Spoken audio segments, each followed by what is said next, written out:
Isang taon, iba't ibang kwento tungkol sa mga sakit ng lipunan ang aming tinalakay. Paulit-ulit na kwento ng kahirapan at kapabayaan na hanggang ngayon patuloy pa ring hindi nasusolusyonan. Pagbilang ka ng katarungan na.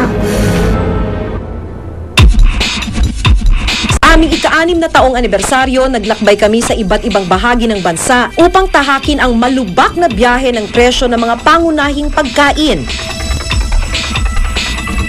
Yung sa food trail, para sa akin, ang pinaka-challenge kasi doon ay yung pag-abang ng mga mag-aani.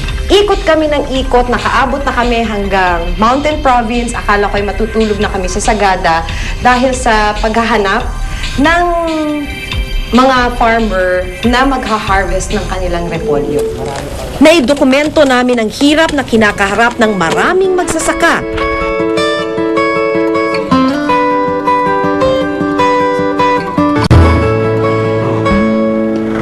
Alis na yung truck, kailangan na ibiyahe agad yung mga repolyo kasi baka mabulok.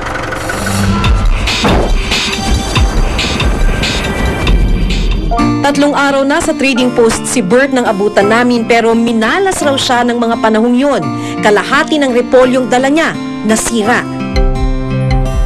Considering na ganun kalaki yung vegetable industry at considering na ganun kadami yung mga nakasalalay yung kanilang kabuhayan dun sa vegetable industry, ay halos wala naman silang natatanggap na tulong kahit na sabihin na natin siguro may 5 duling pero 5 duling lang.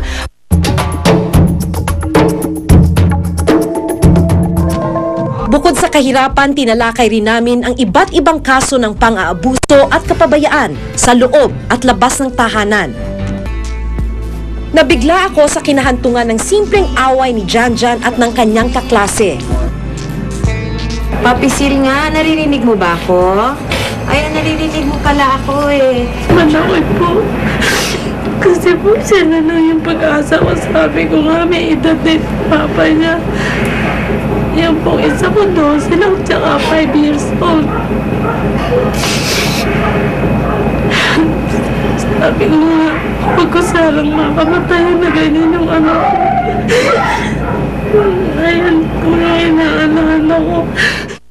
Pagdating namin dun sa bahay, yun nga lang, sabi ko, medyo extreme na yung nangyari dun sa aming binisita. Kasi medyo matindi dahil may offer na sa kanya ng scholarship dahil mahilig mag-basketball.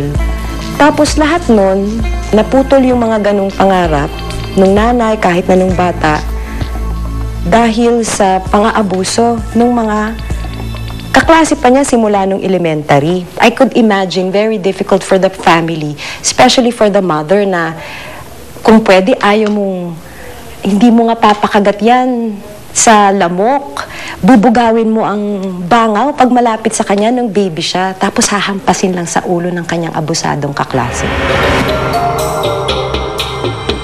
Pero mas nakapangingilabot kapag sariling kadugo ang lumapastangan sa mga bubot at murang katawan ng sarili nilang anak. Ito ang malagim na sinapit ng batang si Nicole.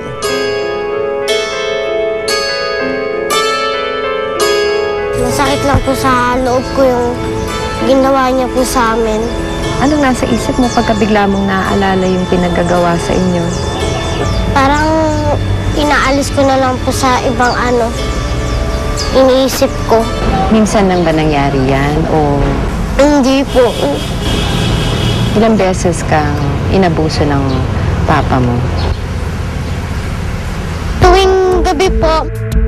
Usually ako, pagkatapos kong ma-interview o makasama ang isang bata na inabuso, nakikwento ko siya sa asawa ko, nakikwento ko siya sa mga kaibigan ko.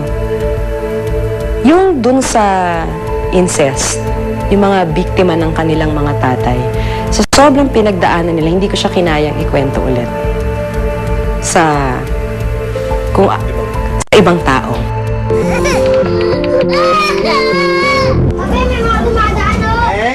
Magandang umaga po! Isang bagong iligal na kalakaran rin ang aming natuklasan na ginagawa ng ilang magulang sa kanilang mga sanggol. nung una hindi nga ako naniniwala eh.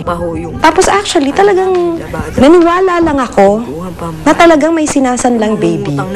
Nung kaharap ko na yung mismong nanay, na talagang siya sa kanya galing, na talagang nakapagsanla siya ng kanyang bunsong anak, nung gipit na gipit siya. Dahil wala raw maisip na ibang paraan, lumapit siya sa kaibigan para humingi ng tulong. So inano ako ng best friend ko na kung gusto mo, i-prenda mo muna sa akin yung anak mo, kaya isanla mo muna 3,000. Bigyan ka ng 2,500 para awas na yung 500. Kinausap ko asawa ko. Sige, kung ano, iyan mo muna yung anak natin. Ayokong husgahan yung nanay na nagsanla kasi nakita ko kung paano niya arugain, alagaan, kung paano niya hawakan yung anak niya, yung mga anak niyang kasama pa niya. Tapos nakita ko rin sa kanya yung na nagsisisi siya dahil hindi na niya nakikita yung anak niya. And I can imagine, as a mother, kung gaano kahirap na hindi mo na makita yung bunso mong anak. Nakalulungkot na sa loob ng 1 taon, nagpapatuloy pa rin ang iba't ibang problema sa ating lipunan.